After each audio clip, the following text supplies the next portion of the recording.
in Axel's kitchen, and we were making a video on this Smile Mom chopper, and I'll link that right up somewhere and in the description below. Made a video on the chopper and how I use the chopper for onions, dicing any kind of vegetables up, and really what I thought of this Smile Mom chopper. And I was making coleslaw, so I figured why not take you along for the ride on the coleslaw. Took me quite some time to get coleslaw where I liked it, flavor-wise, texture-wise, and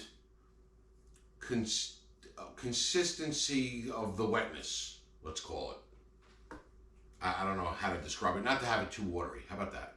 So I use my Smile Mom chopper to chop about 4.5 cups of cabbage and about 1/2 cup of carrots. And that's what I have here. Maybe a little more than that. It really doesn't have to be so accurate. It's about 5 cups total. So now, I like my coleslaw chopped. If you like it shredded, that's your business. But you could substitute shredded in. I just happen to chop it. Same amount.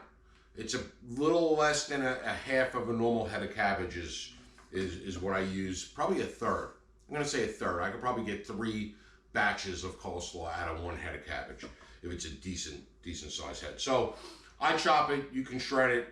You can chop it and shred it. Mix it together, whatever you want. But how do you stop it from getting watery in the refrigerator the next day or the day after? So what I like to do is I'll come around and I'll have my chopped cabbage and carrots, and I'll take a bowl and I'll take a colander and I'll do this.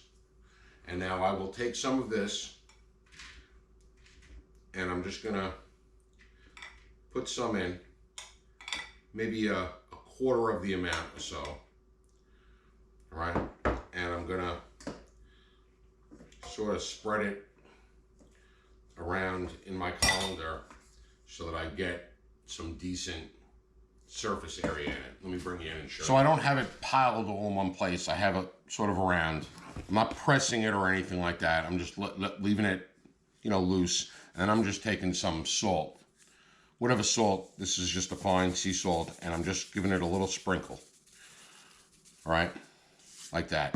We're probably gonna use about 2 teaspoons to a tablespoon of salt in this process. So I gave it a sprinkle. Now I'm gonna give it a stir. And I'm just gonna spread it out one more time after I give it that stir. And I'm just gonna give it another little sprinkle. Not using much. Like I said, the whole process is gonna be maybe 2 teaspoons of salt. I'm not gonna I don't put any salt in my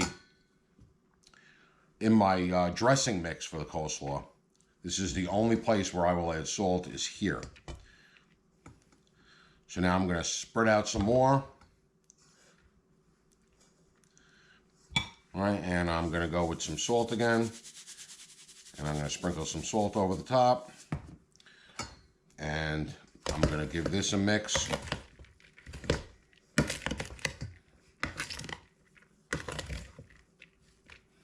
And I'm gonna, again, lightly, I'm not trying to press it or squeeze it or anything. Just trying to move it to the sides. And then I'll take some more. Put some more in. And I'm gonna go with the salt again. Salt it up like that.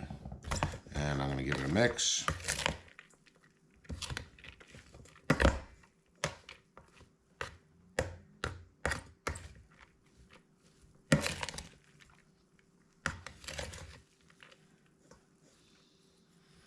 And what I'm attempting to do is to use the salt that I used to put in my dressing recipe and use that just on the cabbage and carrots and not put it in my dressing recipe. So I'm still using the same amount of salt. It's just going in a different place. And what this salt is going to do, it's going to help to dehydrate the cabbage, because the cabbage is full of water. And people that like to make coleslaw know that when you make the coleslaw and you put it in your fridge, it gets real watery, because that salt and sugar and all the other different things that might be in your coleslaw dressing pull the water out of the cabbage, and it makes it watery. So here we go with our last application of salt. And then my coleslaw recipe also calls for sugar. So now we're going to put a little sugar. So my recipe does call for 3/4 of a cup of sugar. So what I'm going to do is I'm going to turn around and I'm just going to take 1/4 of that, and I am going to add it here, not in my dressing. So I'm going to take 1/4 cup of just regular sugar, and I'm going to sprinkle it on top, and then I'm not going to give it another stir. I'm not mushing, I'm just stirring, just trying to turn it a little bit so I can get some more coverage, some surface area coverage of that sugar. You'll see this is actually starting to get wetter than it was just in the little time that we did this. All right, so I got the last bit of my sugar in. So I have my cabbage and carrot mixture nice and mixed up with approximately 2 teaspoons of salt and a 1/4 cup of sugar. And I'm just gonna loosely mix it up. I don't want to pack it in. That's it. Now, I gotta bring you in close again. So this was just a few minutes. And if I turn around and show you how much liquid is already coming out of that cabbage. And that's why we're doing that. So now what I'm gonna do is take this and I'm gonna put it just like this in the refrigerator for anywhere from an hour to 4 hours to overnight. I'll throw it in the refrigerator and I'll do something else around the house, and when I get back to it, it'll be ready. At least an hour.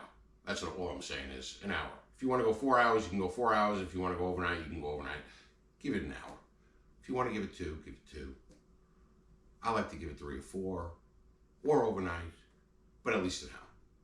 We'll be back in the next step. Alrighty, so while our cabbage and carrot mixture is in that colander releasing its water, we're going to do the sauce for our coleslaw. Now we're going to use the Smile Mom chopper.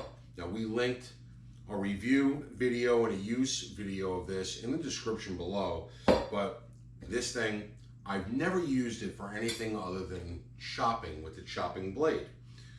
So we're going to take that chopping blade to the side, and we're going to use this paddle blade that comes with it. I've never used before, but we're going to try it.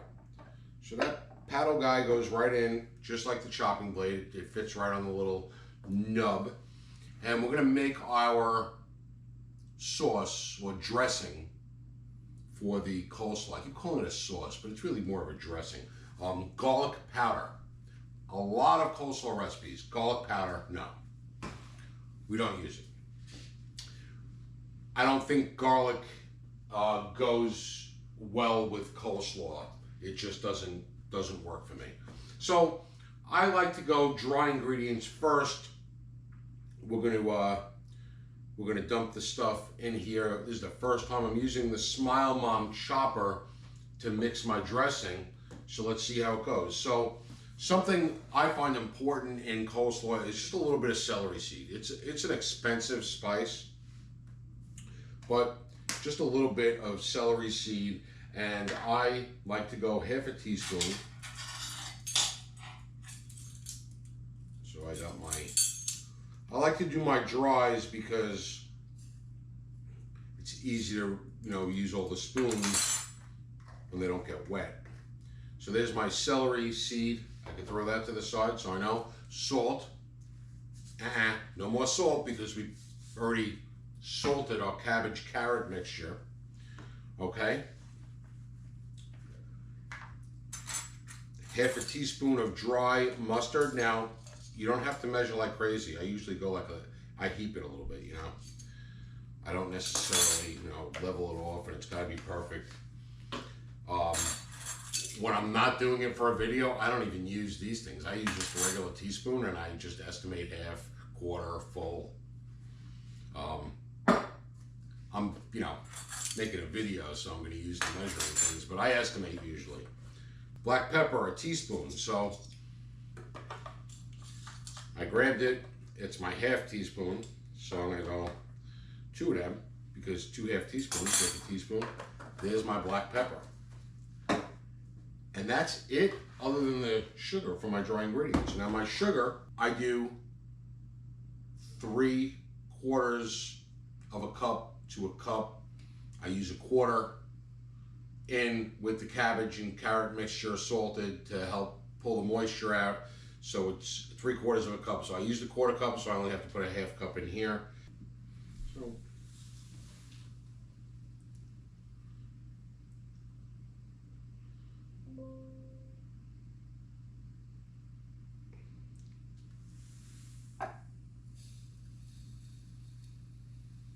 here's my half cup, and I'll give it a little extra. Now, my wet ingredients. Apple cider vinegar.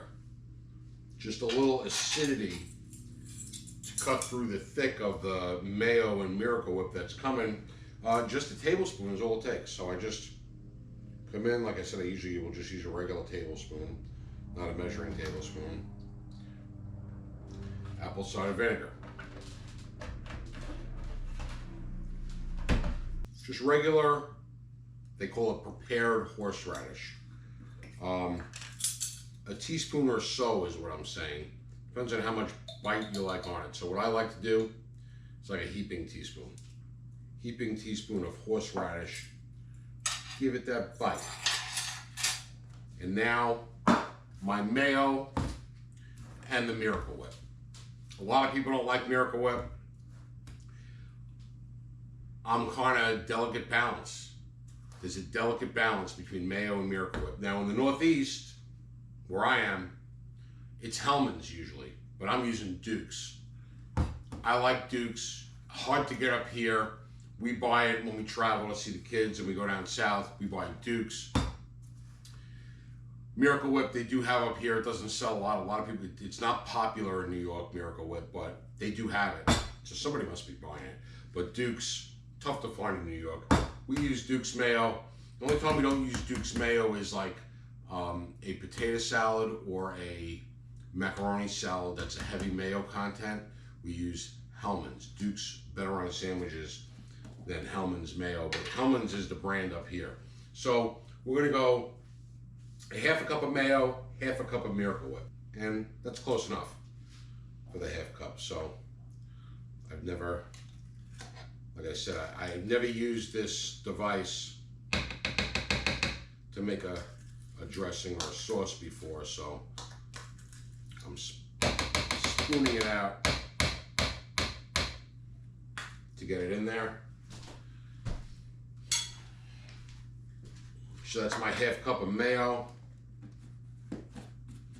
Duke's, it's got twang. I like the Duke's, I really do. Somebody turned me on to Duke's, and you want to fight with friends that live across the country, like post something on Facebook, which mayo is better, and put like a jar of Hellmann's and a jar of Duke's. And especially if you live in the Northeast, and you got friends that live elsewhere, or you live in the South and you got friends that live in the Northeast, there'll be some fighting going on. All right, and now I got my Miracle Whip, and I'm going to take the Miracle Whip and the same thing, half cup of Miracle Whip. Now, after you make this for the first time, if you determine you want it creamier, you can add a little more mayo, you can add a little more Miracle Whip, you can not put Miracle Whip in at all, you can put all Miracle Whip and no mayo. This is my recipe. This is the way I like it.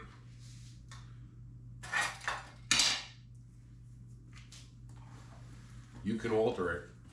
I won't be offended, but I like it this way. So now, with the Smile Mom and the paddle on it, we're gonna see how this all works. Never used this before to make the dressing or anything other than shopping. So we're gonna see how it does. Now I do make this, remember, only a tablespoon of apple cider vinegar. That's what loosens it up a little bit. And I do make it a little on the thick side. And the reason why I make it on the thick side is because even though we went through that process of sucking the moisture out of the cabbage and the carrots by salting and sugaring it and let it sit for a while, there's still going to be some. So by making it a little on the thick side, any residual water that's in the vegetables there is gonna come out, and it's gonna make it's gonna unthicken the sauce or the dressing a little bit. All right, so it looks like it did a real nice job of mixing it up. So you saw how many times I mixed it with the paddle? Just a little bit, and it looks like everything's thoroughly mixed. The consistency seems right. I'll dip a finger in, because this is for my family, so I could dip a finger in it if I want to. And you could see what the consistency is like. It's dripping off my finger, but it's also sticking to my finger. It's the right consistency. Yeah, and I tasted it with my finger too, because this is for my kids. And if I want to do that, I can do that because I'm home in my kitchen. And you could do that in your home too. Perfect. Perfect. I think I'm going to leave the paddle in there. I'm going to put the lid back on. I never really realized you could do something like this. Michelle, works good. The liquids? Yeah. Okay. So now I'm going to push it down. I'm going to put the lock button, and I could take this and I could put it in my fridge. And it's sealed up, waiting. All right, it's a couple of hours later. Our cabbage and carrot mix has been in the fridge, draining. There's a decent amount of water in the bottom of this. And what's weird is it feels like it weighs more. But we got most of the water out. I'll show you how much. So that's a decent amount that would have definitely made your coleslaw a little runny. So all I'm going to do is clean this out of my bowl. Right, so now with a dry bowl, I'm going to take my cabbage and carrot mixture and get it in the bowl.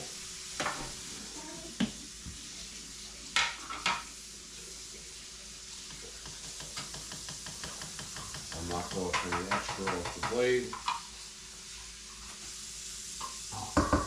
Now I can pour this in, and I'll use the rubber spatula to get it all. All right, and then I'm just gonna, I guess you would call this folding it in. What do you think, lady? This is folding it in? Yes, that's folding it in. Folding it in? Folding it in. Mix it up. No, because if you mix it, you're smushing. You're fold. Yeah, but it's cabbage. I'm not, okay, I'm folding it. Folding it.